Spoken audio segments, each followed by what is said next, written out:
O telefone vibrando às 3h17 da manhã não era incomum. O que era incomum era ver o nome dela piscando na tela depois de 6 meses de silêncio. 6 meses desde o divórcio. 6 meses desde que eu tinha saído da maior mentira da minha vida. Eu encarei a tela por alguns toques, depois atendi.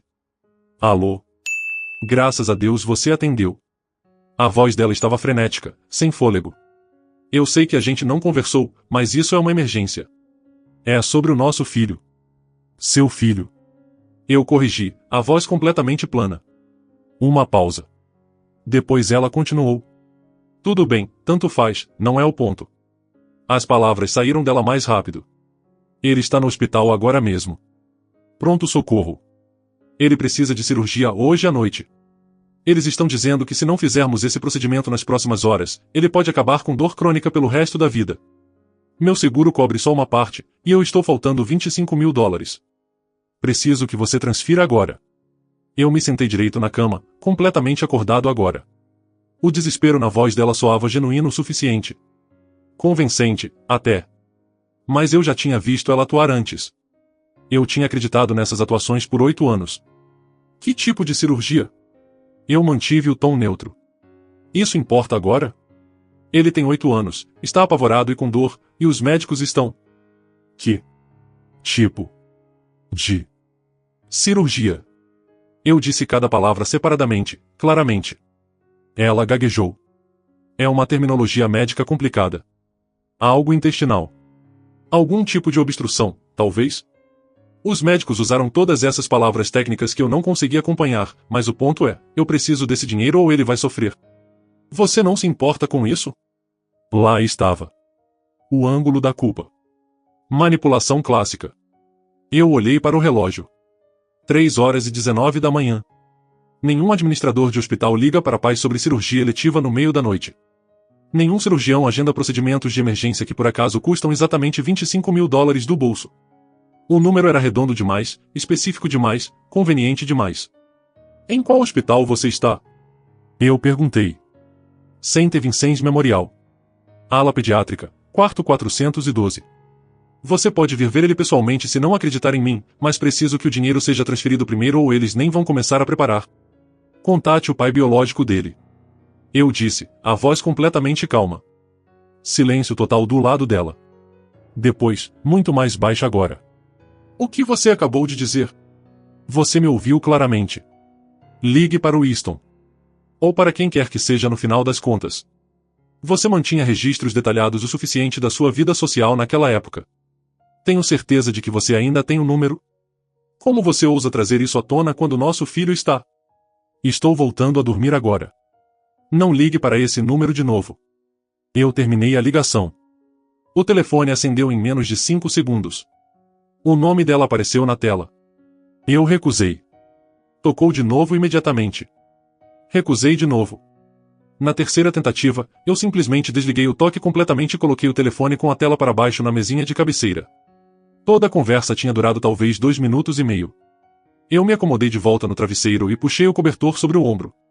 Meu batimento cardíaco estava perfeitamente estável. Sem raiva. Sem culpa me corroendo. Sem segundos pensamentos sobre minha decisão. Só a satisfação quieta e limpa que vem de manter firme uma fronteira que você estabeleceu para si mesmo. Ela jogou as cartas dela. Eu chamei o blefe dela. E agora eu estava voltando a dormir. Quando meu alarme tocou às 6h30 da manhã, eu chequei o telefone por hábito. 14 chamadas perdidas dela. 23 mensagens de texto. Eu conseguia ver as prévias sem abrir. Por favor, você é um monstro. Ele está perguntando por você. Não acredito que você... Eu selecionei todos e deletei sem ler mais. Depois levantei, tomei banho, me vesti e saí para o trabalho como se fosse qualquer outra quinta-feira de manhã. Às 9h15 da manhã, eu estava sentado na minha mesa no centro comunitário onde trabalho como coordenador de instalações. Nada chique, não particularmente bem pago, mas era trabalho honesto que mantinha minhas contas pagas e minha vida simples. Eu tinha minha segunda xícara de café na mão, revisando o cronograma de manutenção para os reparos da quadra de basquete que estavam por vir quando meu telefone tocou. Número desconhecido. Código de área local, no entanto. Eu normalmente deixo números desconhecidos irem direto para o voicemail, mas algo no timing me fez atender esse. Alô. Bom dia. Aqui é o detetive Hard do Departamento de Polícia Metropolitana. Estou falando com... Ele disse meu nome completo, primeiro e último. Sim, senhor. Sou eu. Eu confirmei, colocando o café na mesa com cuidado. Preciso fazer algumas perguntas sobre sua relação com Summer Mackenzie. É um momento conveniente? Summer, minha ex-esposa. A mulher que tinha me ligado desesperadamente 6 horas antes. Eu me endireitei na cadeira. Sim, detetive, eu disse. Agora serve perfeitamente. Do que se trata? Recebemos uma ligação cedo esta manhã sobre a senhorita Mackenzie, o detetive Hard disse. Ela foi presa por volta das 4 horas da manhã. Estou tentando estabelecer uma linha do tempo. Quando foi a última vez que você teve contato com ela? Ela me ligou às 3h17 da manhã. Eu disse, me acordou. E qual foi a natureza dessa ligação? Eu me recostei na cadeira. Ela queria $25.000. Disse que o filho dela precisava de cirurgia de emergência, e se eu não transferisse o dinheiro imediatamente, ele ficaria com dor pelo resto da vida. Houve uma pausa. O filho dela. Não seu. Correto. Não meu. Eu descobri há cerca de 4 meses que o menino que criei por 8 anos não é biologicamente meu. Teste de DNA confirmou. Nós nos divorciamos logo depois. Entendo. Eu conseguia ouvir ele anotando algo. E como você respondeu ao pedido dela? Eu disse para ela contatar o pai biológico. Depois desliguei e voltei a dormir. Você não enviou nenhum dinheiro? Não. Você acreditou que a emergência era genuína? Eu considerei isso. Não. Tudo não batia. Meio da noite. Valor exato em dólares. Detalhes médicos vagos. Ela já tinha tentado táticas semelhantes antes. Só nunca tão dramáticas. Que tipo de táticas? Depois do divórcio, ela ligava pedindo dinheiro. Sempre alguma crise. Carro quebrou. Contas de luz sendo cortadas. Precisava de mantimentos. Eu disse não toda vez. Isso era só a versão mais recente. O detetive Hard ficou quieto por um momento. Senhor, ele usou meu sobrenome. Preciso informá-lo que não havia nenhuma cirurgia agendada. Nenhuma emergência médica. A criança tinha uma doença leve. Já estava sendo tratada com medicação básica. A senhorita Mackenzie fabricou toda a história. Eu não fiquei surpreso. Mas deixei ele continuar. Ela tentou a mesma ligação com o pai biológico aproximadamente 20 minutos depois de falar com você. Ele ficou desconfiado e nos contatou. Quando os oficiais chegaram à residência dela para fazer uma verificação de bem-estar da criança, descobriram que ela estava retendo os antibióticos prescritos dele para fazer a condição parecer pior do que era. Meu maxilar apertou. Usando uma criança doente como adereço. Isso era um novo patamar baixo. Até para ela. A criança está atualmente segura com os serviços de proteção à criança, ele continuou. A senhorita Mackenzie foi acusada de tentativa de fraude e colocação em risco de criança. Estamos construindo o caso e seus registros telefônicos podem ser relevantes. Você estaria disposto a fornecer um depoimento? Absolutamente, eu disse. Qualquer coisa que precisarem. Você por acaso tem gravação da ligação? Eu tinha, na verdade. Eu tinha configurado gravação automática de chamadas no meu telefone 6 meses atrás, logo depois do divórcio. Não porque esperava isso especificamente, mas porque tinha aprendido a documentar tudo quando se tratava dela. Eu tenho. Posso enviar para você. Isso seria extremamente útil. Ele me deu um endereço de e-mail. Uma última pergunta. Você tem alguma intenção de buscar custódia ou direitos de visita em relação à criança? Não. Eu respondi sem hesitar. Ele não é meu filho biológico, e de acordo com o acordo de divórcio, eu não tenho nenhum vínculo legal com ele. Eu desejo o melhor para ele, mas eu não sou o pai dele. Entendido. Entraremos em contato se precisarmos de mais alguma coisa. Obrigado pela cooperação. Depois que ele desligou, eu fiquei ali por um minuto, encarando a tela do computador sem realmente ver. Ela realmente tinha feito isso. Fingido uma emergência médica. Usado o próprio filho como isca. E quando não funcionou comigo, tentou o mesmo truque com Winston. Exceto que o Winston, aparentemente, era mais esperto do que ela contava. Eu abri meu aplicativo de gravação de chamadas, encontrei a conversa das 3 horas da manhã e enviei para o e-mail do detetive Hard. Depois voltei ao meu cronograma de trabalho como se nada tivesse acontecido. Porque, realmente, nada tinha acontecido. Isso era só a Summer sendo a Summer. A única diferença era que dessa vez haveria consequências reais. E honestamente, já era a hora. O resto da quinta-feira passou tranquilamente. Terminei meu turno, parei no supermercado no caminho de casa, fiz o jantar, assisti televisão. Vida normal. O tipo de rotina chata e previsível que eu tinha aprendido a apreciar depois de anos de caos. A sexta-feira de manhã trouxe um novo desenvolvimento. Meu telefone tocou por volta das 10 horas. Detetive diferente dessa vez. Uma mulher que se apresentou como detetive Page está na investigação dos serviços de proteção à criança. Estou ligando sobre o caso Mackenzie, ela disse. O detetive Hard compartilhou seu depoimento com nosso departamento.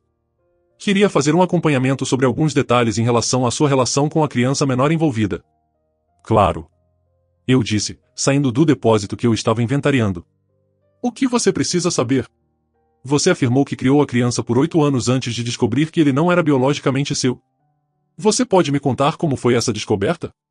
Eu contei essa história para advogados já, mas contei de novo. Há cerca de 4 meses, o menino teve uma reação ruim a algum medicamento.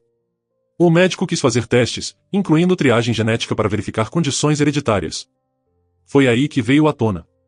Os marcadores não batiam com os meus de jeito nenhum. Eu pedi um teste de paternidade formal para ter certeza. Os resultados deram negativo. E como a senhorita Mackenzie reagiu quando você confrontou ela? Ela admitiu imediatamente. Disse que teve um caso 7 meses antes do menino nascer. Ela sabia que havia chance de ele não ser meu, mas nunca disse nada. Só deixou eu acreditar que eu era o pai. Ela expressou remorso? Eu quase ri. Não. Ela ficou na defensiva. Disse que não importava porque eu tinha criado vínculo com ele mesmo assim. Que biologia era irrelevante. Que eu estava sendo egoísta por me importar com algo que aconteceu anos atrás. Quando eu entrei com o divórcio, ela tentou argumentar que eu ainda deveria ser legalmente responsável pela pensão alimentícia já que eu tinha agido como pai dele. Qual foi a decisão do tribunal sobre isso? O juiz ficou do meu lado. Sem relação biológica. Sem adoção prévia. Sem obrigação legal. Separação limpa. A detetive Stein ficou quieta por um momento. Tenho que perguntar isso, e sei que pode ser desconfortável. Você tem algum apego emocional pela criança nesse ponto? Eu tinha pensado muito nessa pergunta nos últimos meses. Eu disse honestamente. Por 8 anos, eu pensei que ele era meu filho. Eu o amei como se fosse meu. Mas uma vez que descobri a verdade, algo mudou. Não da noite para o dia, mas gradualmente. Parecia amar alguém baseado em uma mentira. Quando eu olhava para ele, tudo o que eu via era a prova da traição dela. Isso não é justo com ele, e eu reconheci isso. Por isso eu não lutei por nenhum tipo de custódia ou visita. Ele merece coisa melhor do que alguém que vai ressenti-lo por existir. Essa é uma resposta notavelmente consciente de si mesma, ela disse. É uma resposta honesta. O motivo de eu estar perguntando é porque estamos tentando colocar a criança de forma apropriada. O pai biológico, Easton Glass, foi localizado. Ele foi inicialmente resistente a envolvimento. Mas concordou com um teste de paternidade. Se confirmar o que a senhorita Mackenzie alega, ele pode ser obrigado a assumir a custódia. Bom, eu disse. A criança precisa de estabilidade. Família de verdade. Não qualquer bagunça que a Summer criou. Tem mais uma coisa que você deve saber, a detetive Stein continuou. Esse não foi o primeiro tentativa da senhorita Mackenzie desse tipo de fraude. Encontramos evidências de pelo menos 3 outras instâncias nos últimos 2 anos em que ela fabricou emergências para extrair dinheiro de várias pessoas. Membros da família, ex-namorados, até um ex-empregador. A maioria não prestou queixa, mas o padrão é claro. 3 outras vezes. Ela vinha fazendo essa farsa repetidamente e se safando. Isso te surpreende? A detetive Stein perguntou. Não, eu admiti. Na verdade explica muita coisa. Obrigado por me informar. Podemos precisar que você testemunhe se isso for a julgamento. Você estaria disposto? Absolutamente. Qualquer coisa que ajude. Depois que desligamos, eu fiquei ali no corredor vazio do centro comunitário, telefone ainda na mão.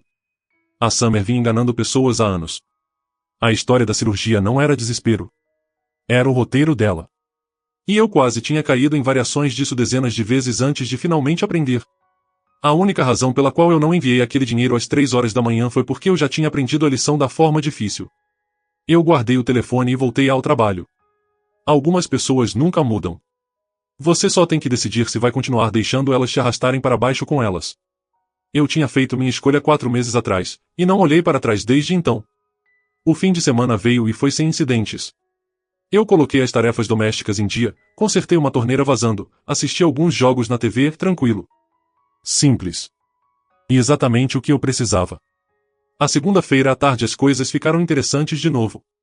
Eu estava no meio de coordenar com um empreiteiro sobre o recondicionamento do piso da academia quando meu telefone apitou. Mensagem de texto de um número desconhecido. Aqui é o Jeffrey, irmão do Easton. Precisamos conversar.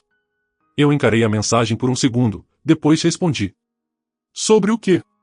A resposta veio rápida. Sobre a Summer. E a situação com meu sobrinho.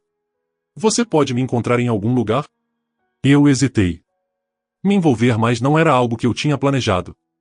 Mas a curiosidade venceu. Lugar de café na 5th Street. Amanhã de manhã, 8 horas. E estarei lá. Terça de manhã, eu cheguei 10 minutos antes. O café era um daqueles locais independentes, não uma rede, com móveis diferentes e um expresso realmente bom. Eu pedi café preto e sentei perto da janela. O Jeffrey chegou bem na hora. Cara alto, provavelmente meio dos 30, vestindo jaqueta de trabalho com logo de empresa de construção. Ele me viu imediatamente, comprou o café dele e sentou de frente para mim. Obrigado por me encontrar, ele disse, estendendo a mão. Eu o apertei. Do que se trata? Ele não perdeu tempo. Meu irmão está em pânico. O teste de paternidade saiu ontem. O menino é dele. Agora o Estado está dizendo que ele precisa assumir ou vão colocar o menino em lar adotivo. O Easton tem esposa e 2 filhos próprios agora. Essa coisa toda está explodindo a vida dele. Eu tomei um gole do café e esperei. Ele quer saber se você consideraria assumir o menino no lugar dele. Eu coloquei a xícara na mesa. Como é? Olha, eu sei que é muito pedir. Mas você criou ele por 8 anos. Você era o pai dele. O menino conhece você. Confia em você. Isso seria menos traumático para ele do que ser jogado para um estranho ou para o sistema. Eu não sou o pai dele. Eu disse de forma direta. Biologia importa. É o que o tribunal concordou. É por isso que eu não estou pagando pensão alimentícia. Eu entendo. Mas, mais nada. Eu mantive a voz nivelada mais firme. Seu irmão fez uma escolha quando dormiu com minha esposa. Ele criou uma criança. Agora ele que lide com isso. Eu não. O Jeffrey pareceu desconfortável. O Easton não sabia da criança até a semana passada. E eu não sabia que a criança não era minha até 4 meses atrás. Nós dois fomos enganados. A diferença é que o DNA dele está realmente naquele menino. O meu não está. O menino tem perguntado por você. O Jeffrey disse baixinho. A CPS nos contou. Ele não entende por que você não visita. Isso acertou diferente do que eu esperava. Eu respirei. Isso não é culpa minha, eu disse. A Summer criou essa bagunça. Ela mentiu para mim. Ela mentiu para o seu irmão. Ela usou aquela criança como arma para manipular pessoas. Eu sinto pena pelo menino. Eu sinto de verdade. Mas levá-lo de volta não conserta nada. Só ensina a ele que limites não importam e que as pessoas podem mentir para voltar à sua vida. Então é isso. Você está simplesmente indo embora. Eu já fui embora há 4 meses. Essa conversa está 4 meses atrasada. Eu me levantei. Seu irmão precisa ser pai para o filho dele. Não é problema meu resolver. O Jeffrey se levantou também. Frustração clara no rosto. Você está realmente ok com uma criança indo para lar adotivo?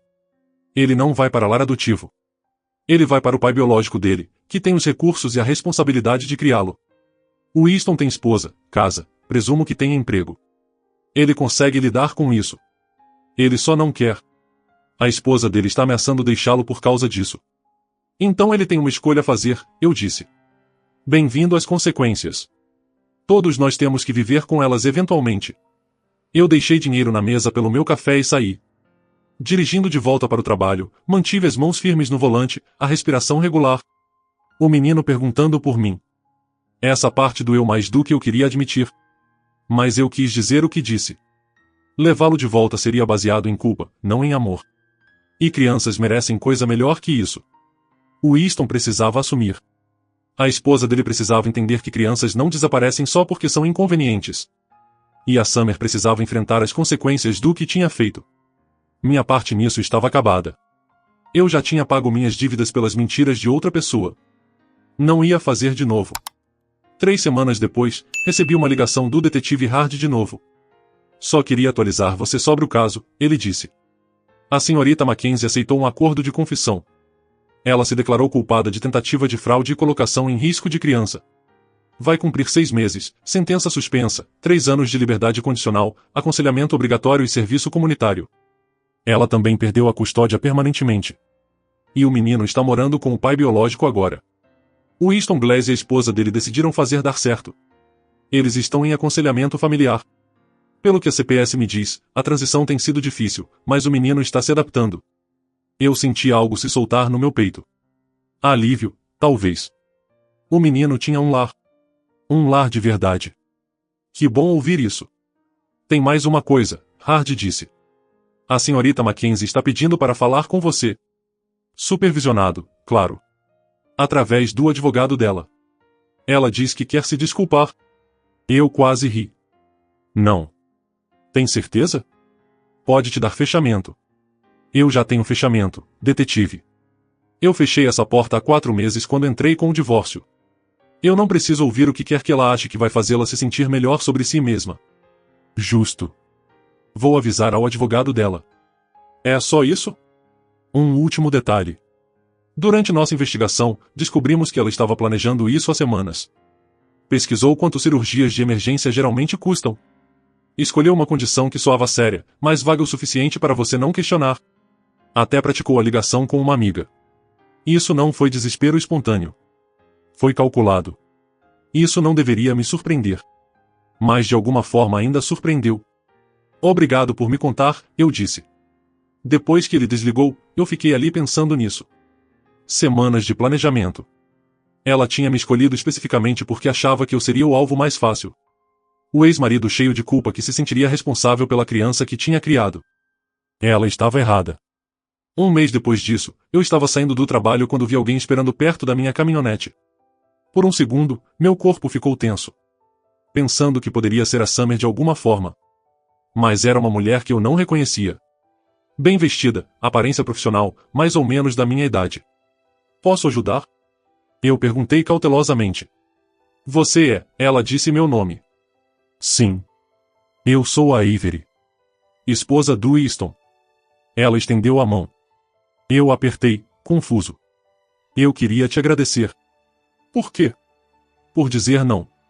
Ela sorriu ligeiramente. Quando Jeffrey nos contou que você não ia aceitar o menino de volta, eu fiquei brava no começo. Achei que você estava sendo cruel. Mas depois percebi uma coisa. Se você tivesse dito sim, Winston teria deixado. Ele teria fugido da responsabilidade e deixado outro homem limpar a bagunça dele. De novo, ela parou, escolhendo as palavras com cuidado. Fazer ele assumir foi a melhor coisa que poderia acontecer. Para ele. Para mim. Para nosso casamento. E especialmente para aquele menininho. O Owen precisava do pai real dele.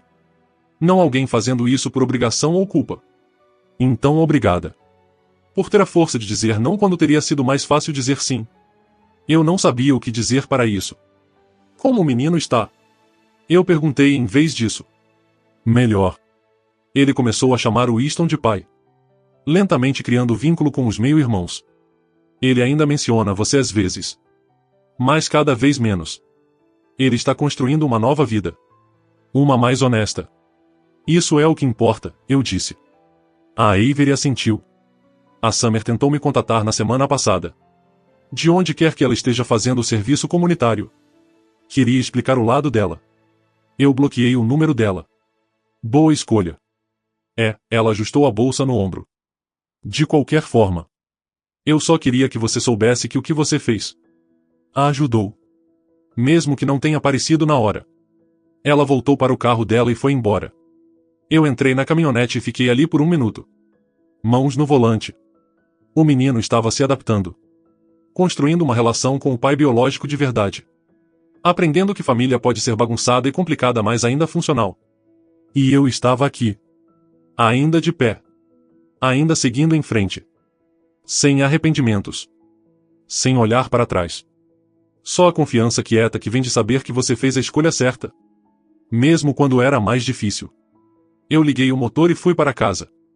6 meses depois daquela ligação das 3 horas da manhã, eu estava vivendo uma vida completamente diferente. Não diferente no sentido dramático. Eu não me mudei para outro estado. Não mudei de carreira. Não me reinventei. Mais diferente nas coisas que realmente importam. Mais quieta. Mais limpa. Mais honesta.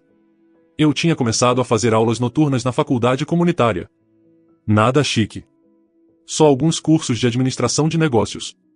Achei que se eu ia continuar trabalhando no centro comunitário, podia me posicionar para avanço eventualmente. O trabalho me mantinha ocupado. Mantinha minha mente focada para frente em vez de para trás. Uma quinta-feira à noite no final do outono, eu estava saindo da aula quando meu telefone tocou. Número desconhecido de novo. Mas dessa vez eu reconheci o código de área. Tribunal do Condado. E eu atendi.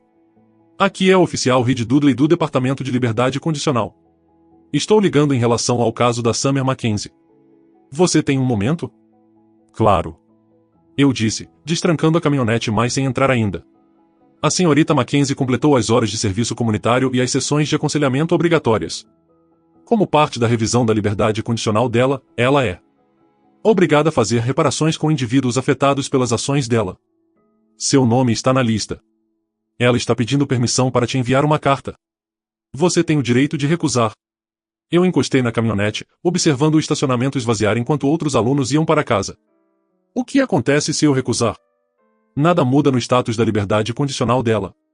Isso é opcional para vítimas. Nós só precisamos da sua resposta registrada. Eu pensei sobre isso. 6 meses atrás, eu teria dito não imediatamente. Mas agora, eu estava curioso sobre o que ela poderia ter a dizer. Ela pode enviar, eu disse. Mas eu não prometo ler. E definitivamente não vou responder. Entendido. Vai chegar por canais oficiais, revisada pelo nosso escritório primeiro. Deve chegar em 2 semanas. A carta chegou 12 dias depois. Envelope simples. Selo do condado. Meu nome digitado na etiqueta. Eu coloquei na bancada da cozinha e deixei ali por 3 dias antes de finalmente abrir. A carta era manuscrita. A letra dela. A mesma que eu costumava ver em listas de compras e cartões de aniversário. Começava com as desculpas esperadas. Desculpa por mentir. Desculpa pela manipulação. Desculpa por usar o Owen como peão. Coisas padrão que pareciam vir direto das sessões de terapia obrigatórias dela. Mas depois mudou. Passei 6 meses em aconselhamento tentando entender por que eu faço isso. Por que eu manipulo? Por que eu minto? Por que eu sempre pego o caminho fácil, mesmo quando machuca as pessoas que digo que me importo? Meu terapeuta diz que tenho padrões que voltam à infância. Que aprendi cedo que ser indefesa traz atenção. Que criar crises faz as pessoas se focarem em você. Que lágrimas são ferramentas. Ela escreveu sobre o caso com Winston. Como não significou nada. Como ela entrou em pânico quando engravidou e simplesmente decidiu fingir que era meu porque eu era estável e seguro e não ia embora. Eu te roubei 8 anos, ela escreveu. 8 anos amando uma criança que não era sua. Construindo uma vida em uma fundação de mentiras. E quando você descobriu, em vez de assumir o que eu tinha feito, eu tentei fazer você o vilão por se importar com a verdade. Eu queria que você fosse o cara mau para eu não ter que ser. A próxima parte foi mais difícil de ler. O Owen pergunta por você às vezes. Ele está melhor com o Winston agora, mas ainda se lembra de você. Ele me perguntou uma vez por que você parou de ser o pai dele. Eu contei a verdade, versão apropriada para a idade. Que eu tinha mentido para você. Que você não era o pai biológico dele. E que você tinha todo o direito de começar uma nova vida sem nós. Ele chorou. Mas entendeu mais do que eu esperava que uma criança de 8 anos entendesse. Ela terminou simplesmente. Eu não espero perdão. Nem acho que mereço. Mas eu queria que você soubesse que você estava certo. Sobre tudo. Os limites que você estabeleceu. A forma como você se recusou a me deixar manipular você de novo. Até desligar na minha cara naquela noite quando eu tentei o golpe da cirurgia. Você viu através imediatamente. Parte de mim respeitou isso mesmo enquanto te odiava por isso. Você é a única pessoa que sempre disse não para mim consistentemente. E você estava certo em fazer isso. Espero que você esteja bem. Espero que você tenha encontrado paz. Você mereceu. Summer. Eu li a carta 2 vezes. Depois dobrei de volta e coloquei em uma gaveta. Ela estava certa sobre uma coisa. Eu tinha encontrado paz. Não porque eu tinha me vingado. Ou porque ela sofreu consequências. Ou mesmo porque ela pediu desculpas. Essas coisas não entravam na conta. Eu tinha encontrado paz porque aprendi algo crucial. Você pode amar alguém. Investir anos neles. Construir uma vida com eles. E ainda escolher ir embora quando a fundação se revela podre. Ir embora não te faz sem coração. Te faz honesto. 2 semanas depois, eu esbarrei no Jeffrey em uma loja de ferragens. Ele estava comprando materiais para algum projeto de reforma. Eu estava pegando coisas para consertar o depósito do centro comunitário. Nós nos olhamos através do corredor. Ele acenou. Eu acenei de volta. Como está seu irmão? Eu perguntei, me surpreendendo. Melhor, Jeffrey disse. Ele e a Avery estão em um bom lugar. O Owen está prosperando. Começou futebol. Fazendo amigos na nova escola. Chamam Winston de pai. Sem hesitação agora. Que bom. É. Jeffrey parou. Olha, eu fui bem insistente quando nos encontramos antes. Pedindo para você aceitar ele de volta. Eu entendo agora por que você disse não. Tinha que ser o Winston. Precisava ser. Agradeço isso, eu disse. Conversamos mais 1 minuto sobre nada importante. Depois seguimos caminhos separados. Sem drama. Sem tensão. Só 2 caras que foram pegos na bagunça de outra pessoa e saíram do outro lado. Naquela noite, eu estava em casa fazendo o jantar. Nada chique. Só frango grelhado e legumes. Quando percebi uma coisa. Eu não pensava na Summer há dias. Talvez uma semana. Toda a situação que tinha consumido meses da minha vida tinha virado ruído de fundo. Não esquecida. Mas não ocupava mais espaço na minha cabeça. Eu tinha seguido em frente. De verdade. Completamente seguido em frente. O menino estava seguro. O pai biológico tinha assumido. A Summer estava enfrentando os problemas dela. Se ela realmente mudaria ou não, isso ainda ia se ver. E eu estava aqui. Construindo uma vida que era só minha. Baseada em verdade em vez de mentiras. Eu comi meu jantar em silêncio confortável. Depois passei a noite estudando para uma prova. Simples. Tranquilo. Honesto. Algumas pessoas confundem compaixão com ser capacho. Acham que estabelecer limites te faz frio. Que ir embora de toxicidade te faz cruel. Que se recusar a ser manipulado significa que você falta empatia. Elas estão erradas. Compaixão de verdade significa saber quando ajudar alguém na verdade machuca mais. Força de verdade significa dizer não quando sim seria mais fácil. Amor de verdade significa soltar quando segurar envenenaria vocês dois. Eu aprendi isso da forma difícil. Mas aprendi. E isso fez toda a diferença. Nossa história chegou ao fim. Se você chegou até aqui, que tal se inscrever no nosso canal? Isso nos ajuda imensamente. Eu selecionei 2 outros vídeos para você que tenho certeza que vai gostar. Fique à vontade para clicar neles. E estarei te esperando na próxima história. Até breve.